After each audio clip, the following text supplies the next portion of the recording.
हाय, नमस्ते। Welcome to Pralit Buildcon blogs. मैं आपका दोस्त engineer Prateek Aggar as a structural engineer practice करता हूँ। हम लोग एक 4 से 5 ब्लॉग के माध्यम से, इन सीरीज के माध्यम से, चाहे आप स्टूडेंट हो या घर बनाने की मनीषा या काम रखने वाले, इच्छा रखने वाले कोई हाउस ओनर, टेक्निकल और नॉन टेक्निकल दोनों भी चीजें कैसे वर्क करती है, दोनों चीजों को साझा लेते हुए, साझा चलते हुए कैसे हम लोग एक अच्छी, टिकाऊ, मजबूत और एक बढ़िया से घर या कंस्ट्रक्शन को हम लोग पूरा कर सकते हैं, इस ब्लॉग के सीरीज में हम लोग करेंगे। So stay tune. आज हम लोग जाने वाले हैं प्रलित बिल्डकॉन के अंजनिया विला इस प्रोजेक्ट। जैसे कि मैंने आपको कहा था, हम आज साइट टूर पर जाएंगे, तो हम लोग आ गए इस अंजनिया विला में, जो 40 बाय 50 स्क्वायर एरिया में बना है, जिसका प्लॉट साइज है 2000 स्क्वायर, 40 बाय 50। इसमें हम लोगों ने यहाँ पर ऑफिस रूम लिया है, जिसमें अभी हम लोग स्टोर एरिया करके यूज कर रहे हैं। यहाँ पर हम लोग पार्किंग दिए है, ये पूरा एरिया पार्किंग का रहने वाला है। उसके बाद मेन घर का एंट्रेंस आता है, इसके साथ हमने वाटर टैंक भी दिया है, जिसका कैपेसिटी 5000 लीटर्स है। इसी के साथ ये आता है घर का मेन एंट्रेंस, जहाँ से हम एंटर करेंगे। एंट्रेंस के साथ हम लोग लिफ्ट का प्रोविजन दिए हैं, और लिफ्ट का प्रोविजन एंट्री करते से ही दिए हैं। इसे कहते हैं लिफ्ट शाफ्ट।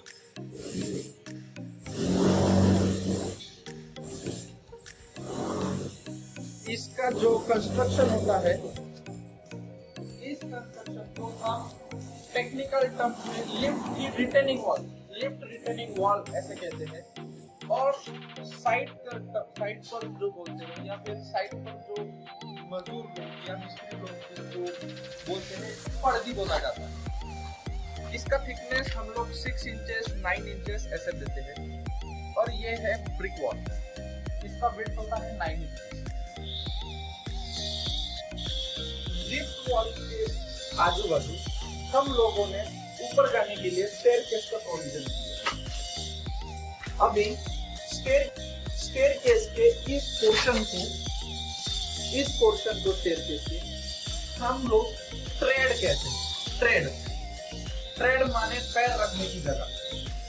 इसकी विड्थ हम टेक्निकल टर्म्स में या फिर साइट पर जो लेते हैं हमेशा, वो लेते हैं 10 इंचेस, या mm में अगर हम बात करें तो 250 mm।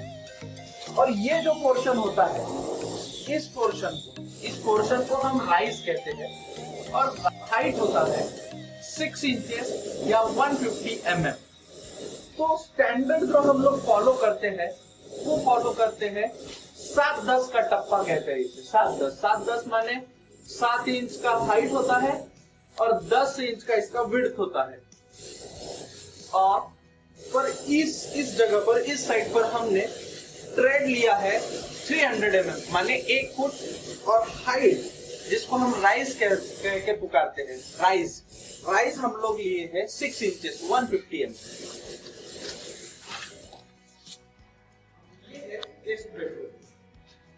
गेस्ट बेडरूम में हम लोग लिटल हाइट सेम रखे हैं 8 फीट। उसी के साथ इसे कहते हैं सील लेवल जनरली 3 फीट या 900 mm रखा जाता है। बट आजकल के मॉडर्न कंस्ट्रक्शन और इंजीनियरिंग में हम लोग इसको 750 mm या 2.5 फीट रखते हैं, ताकि हमको वाइड ओपनिंग और अच्छा वेंटिलेशन मिले।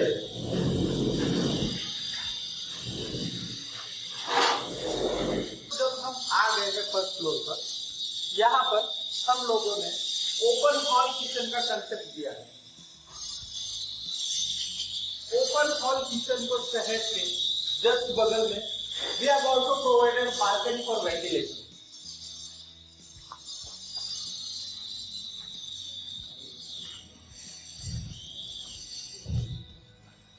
यहाँ पर हमने लिंटल हाइट, जो लिंटल हाइट होता है ये स्टैंडर्ड हाइट 7 फीट या 2100 mm होता है, पर यहाँ हमने इसको 8 फीट या 2400 mm किया है, जिससे वाइड ओपनिंग और अच्छा वेंटिलेशन प्रोवाइड हो।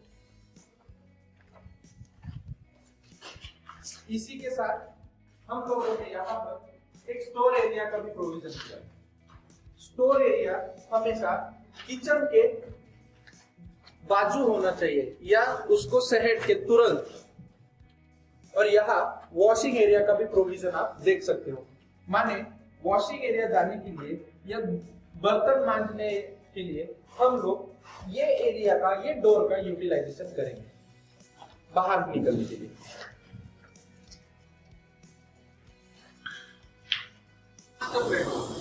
जिसमें हम लोगों ने 11 फीट बाय 18 फीट की मास्टर बेडरूम दिए हैं। उसी के साथ हम लोगों ने एक टॉयलेट उसको अटैच दिए, आप देख सकते हो। ये अभी अंडर प्रोसीजर है, कंस्ट्रक्शन में है, इसके लिए बहुत सी चीजें यहाँ भी पेंडिंग है। जैसे जैसे आपका प्लास्टर होगा, जैसे जैसे आपका फ्लोरिंग टाइलिंग होगा, वैसे वैसे इन सब चीजों का लुक आना शुरू हो जाएगा।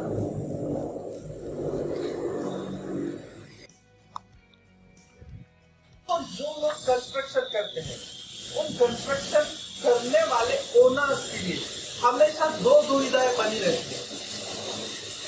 ये सोचते हैं कि घर बनाने की सही प्रक्रिया कौन सी है। माने हम लोग पहले दीवार उठाए और फिर कॉलम बनाए, या पहले कॉलम बनाए और फिर दीवार उठाए।